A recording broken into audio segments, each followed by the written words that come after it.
한 번에 쏟아붓진 않지만 딱 필요할 때 마른 땅을 적시는 담비 같은 매체. 우리는 담비뉴스입니다.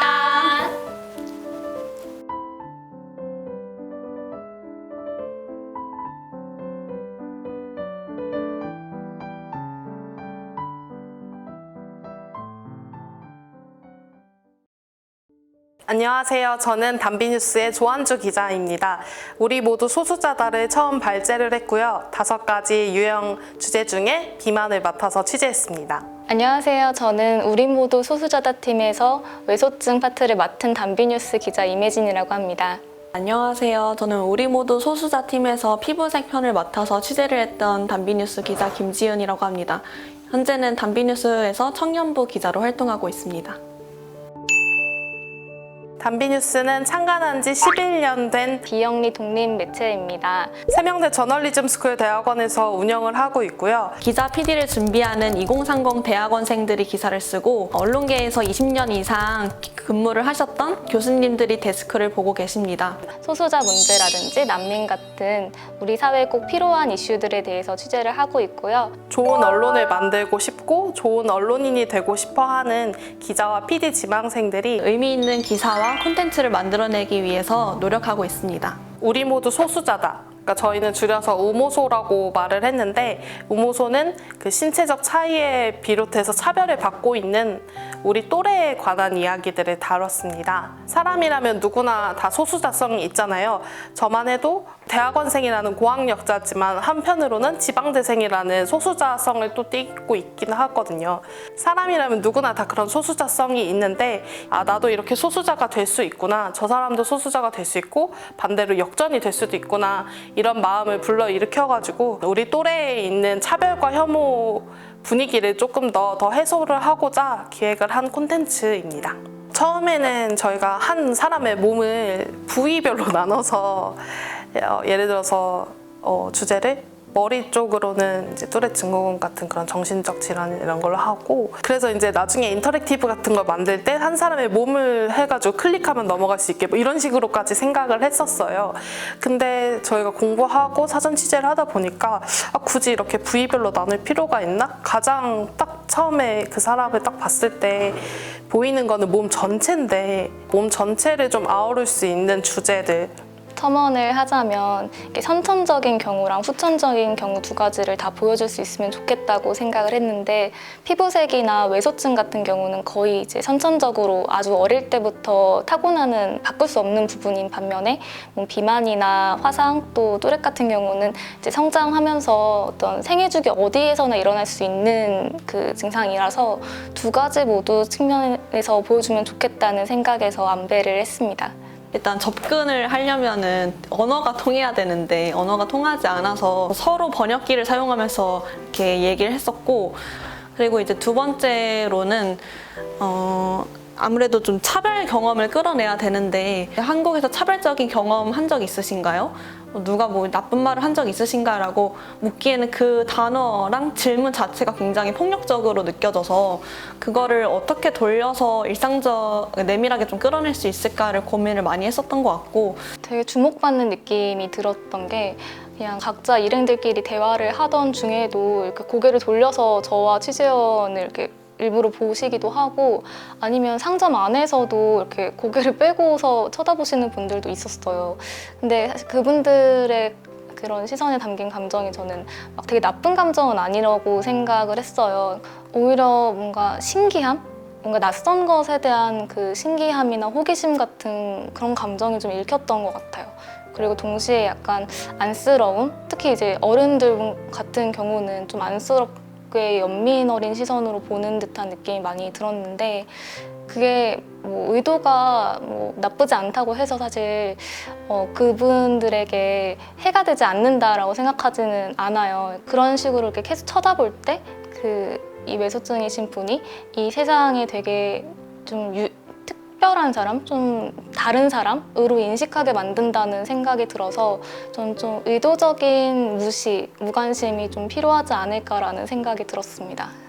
타임라인 구성을 일단 제가 말씀드리자면 브이로그에서 약간 착안을 했는데, 그러니까 브이로그를 보는 이유가 일상의 그런 평범한 모습에서 좀 공감을 느끼기 때문이잖아요. 그래서 이분들의 일상이 우리랑 그렇게 크게 다르지 않아요 라는 메시지를 전달하고 싶어서 글이지만 좀 영상처럼 시간에 따라서 따라갈 수 있게 하려고 했고, 그러면서도 이분들이 어떤 사회의 약간 무심함 때문에 다른 사람들보다 좀 어려움을 겪는 순간이 되게 많다, 허들을 겪는 때가 많다라는 걸 그 일상 안에서 좀 두드러지게 보여줄 수 있다는 생각이 들어서 그렇게 구성을 해봤습니다.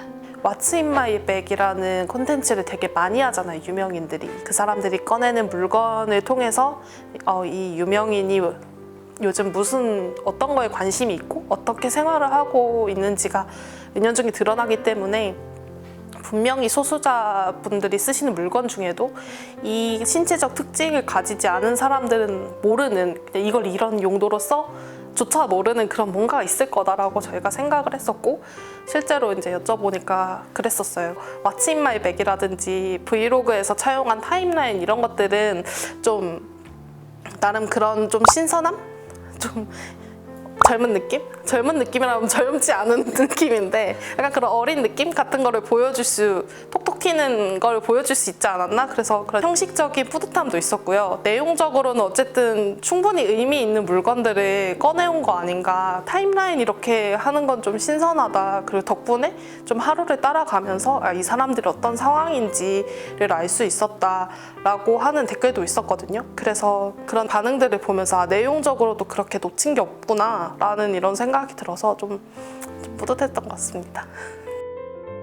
아직도 기억나는 거는 중간에 제 취재원 중에 한 명이 학창 시절에 한 10년도 더 된 얘긴데 그 약간 뚱뚱한 사람을 부르는 별칭으로 친구들이 괴롭힘 수준이 아니라 정말 어딜 가도 다 따라다니면서 남자애들이 그 별칭을 얘기를 하면서 정말 거의 막 힘들어가지고 병원까지 갈 정도로 막 그렇게 따라다닌 적이 있었는데, 그때 그 경험을 얘기하면서 그 취재원들이 말했던 게 아직도 기억나요. 이분은 그 상황과 그때 날씨와 그 자기를 놀렸던 남자의 이름과 그 걔 헤어스타일, 뭐 그때 그 눈빛 뭐 이런 것들을 너무 생생하게 표현을 다 해주셨거든요. 그래서 이 에피소드를 마지막에 넣을까 말까 하다가 최대한 담백하게 가자고 했고, 그래서 이 경험을 결국엔 못 넣었는데, 네, 이거는 좀 아쉽긴 합니다.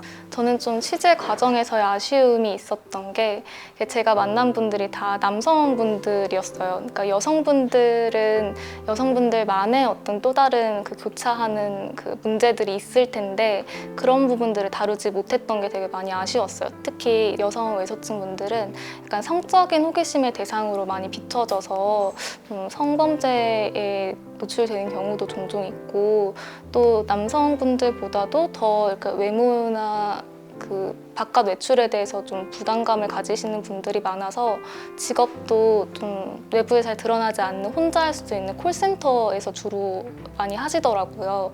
그래서 실제로 콜센터에서 일하시는 분을 섭외를 하려고 한 2달 넘게 거의 읍소하듯이 문자를 정말 많이 보냈는데 계속 그런 외부 노출을 꺼려 하셔서 그 이야기를 못 들었던 게 많이 아쉬웠습니다.